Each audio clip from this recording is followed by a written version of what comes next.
Public of everything that's happening with this terrible situation in Fraser with this sinkhole. And I said that this administration would be completely transparent and accountable. And so as we are finding information, we want to make sure that we're sharing it with the public, as well. First of all, we've been very fortunate that we've gotten now 2 pumps, sort of the mid-level pumps that we call them, into what is going to be our temporary bypass. And so we're going to be moving into that mode right now of actually starting the construct of this temporary bypass that will be about 6,000 feet. The construct will be 3 parallel pipes. And that particular phase will take 3 to 4 weeks probably in order to build this temporary bypass. The purpose of these pumps that I'm talking about is to ensure that if we do have a wet weather event, in the case of snow or rain or whatever is going to happen here, that we have as much security as we possibly can, that we do not have to either discharge into raw sewage into the Clinton River, or certainly that we don't want to be backing up into people's homes. That still is a possibility.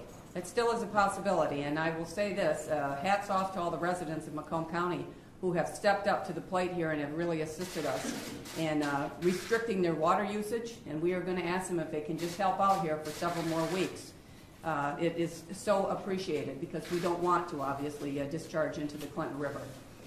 So at any rate, that is happening on site. In regards to the folks that live on Everleen Drive, we're still on track, hopefully to get 19 of those people, the families, back into the 19 homes.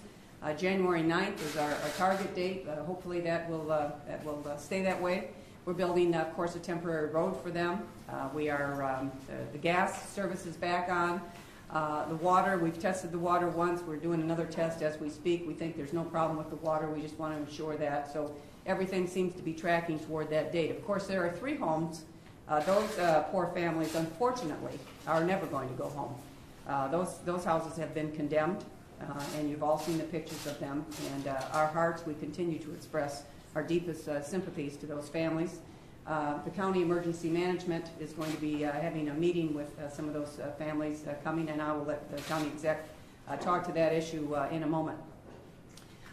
Today, though, the county exec, Mark Hackle, and I, and others had a conference call with Governor Snyder and many critical members of his staff because, as everyone knows, we're facing an incredibly large challenge here, and a very expensive one, potentially an incredibly expensive fix.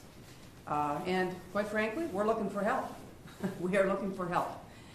The amount of money that this could potentially cost could go into the tens of millions of dollars. Nobody's really sure yet. Once we get this temporary bypass built, as I say, 3 to 4 weeks, at that time we'll be able to, the reason we're doing that, of course, is to bypass the sewage, so that we're able then to dry out this interceptor, this 11-foot tall pipe.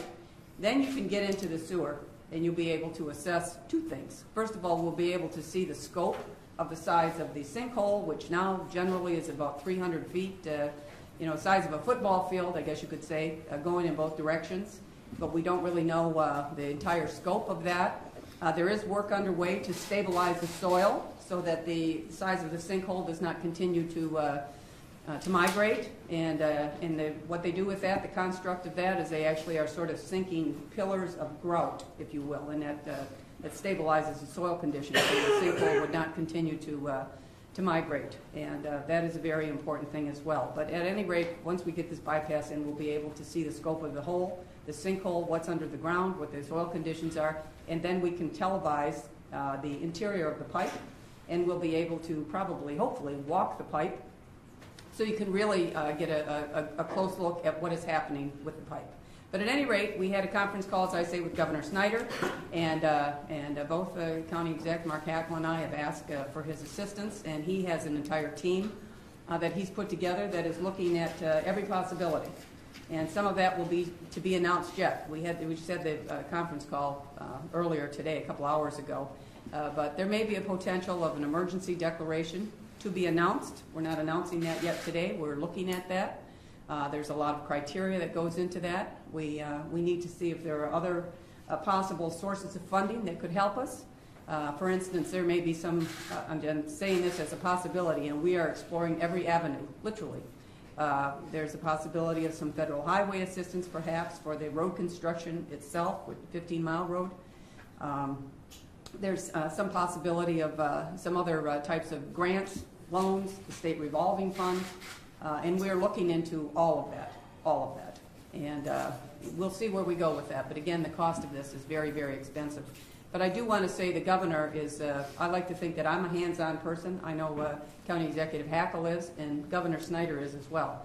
And he is, we're trying to come up with a date in the very near future. The governor has expressed his interest and his desire to come down and first of all have a brief and have a walking tour of the site as well, so he can really understand firsthand what we've been talking about and what he's been seeing in the media. So I expect to be able to announce a date and a time in the near future. So we're trying to coordinate a date here. But he's very interested in what's going on. He's asked his team to assist us in any way that is available through the state agencies or certainly through the federal government. So we're looking forward to that. Now that being said, I've told you everything's going to be transparent and accountable. So as one of the things that we have been talking about is we're looking at the inspection records of this pipe, right? What do the inspection records actually say? Because we all know there's been 2 breaks on this pipe in the past. This pipe was owned by the Detroit Water and Sewer Department, was bought by the Macomb County Public Works Agency here in 2009. They inspected in 2010. We started looking on when other inspections may have been done, what those logs showed, what kinds of things might might be happening out there, and what is really the cause of this terrible situation and this break in the pipe. So what I'm going to show you now is only a theory, okay? It's only a theory.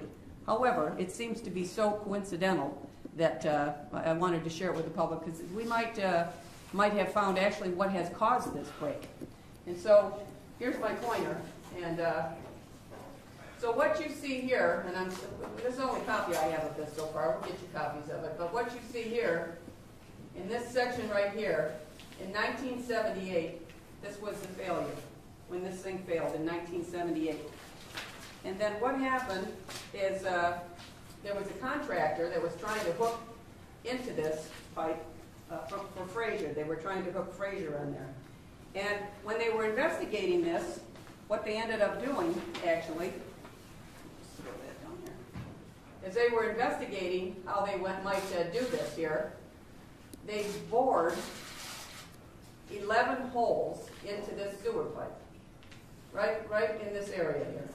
So these holes in the pipe are only about 2 inches. Okay, they're only about 2 inches. There's a bore on the top of the pipe, and then there's a bore on the bottom of the pipe, and that's what they were doing. Who's they? This is a contractor. I don't know the name of the contractor yet. This was in '78. So, which is not an uncommon kind of a thing that they did this. And then what they do is they grout the holes. So they grout the holes afterward, okay?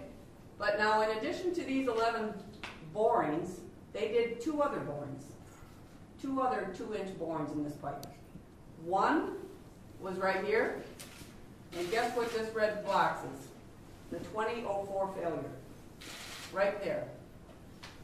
And the other one is right here in this red box. And you see this here? Everleen Drive. So it's a theory, but it is this. We may have discovered what actually happened here. So when we say maybe it wasn't proper inspections, maybe that isn't what happened. You might have a situation here, because you've got these little borings, even though they're very small, over time, the boring, the integrity of the boring, if you will, becomes very compromised, and as little bits of soil and silt get into this, it begins to washing out. Over many years, it's washing out. The pipe doesn't have anything to protect it or to hold it up, support it, and it breaks off. And in fact, when they did this in 2004, talking to some of those contractors, the way that they fixed the pipe at that time is because the soil conditions were not great. They actually had to put concrete pillars almost to bedrock. Then they built a bridge, sort of a bridge, concrete bridge here, and then they built a concrete saddle to put the pipe in. So that pipe is very, very, very stable here now. But nobody really, now we're sort of trying to just piece this all together. So I just wanted to share this. As I say, this is a theory, only a theory. But it is interesting. It is very interesting. This happened in 1979. So it's been a long time since that happened, and something could have happened to the integrity of those grouts. And I just thought it was so extremely coincidental. If this is the case, I guess one thing you could say is we know how to fix it. Because they're going to be able to look at a lot of the same kinds of things that they did in 2004. And hopefully we'd be able to track on a timeline where we are from a contracting standpoint and see where we go with this. But again, this is only a theory, and we're looking at everything, and we will not know for sure, and we may never know for sure if this is correct, because we're not going to be able to really inspect this pipe for another 3 or 4 weeks until a temporary bypass gets in there. And then even at that point, because the sewer now has been compromised, because the pipe has broken here, we're certain there's a break somewhere. Whether or not you'd be able to actually see this 2-inch bore from 1979, I don't know if that's what we'll find. But again, we wanted, I talked to County Executive Hackle about this, and we understand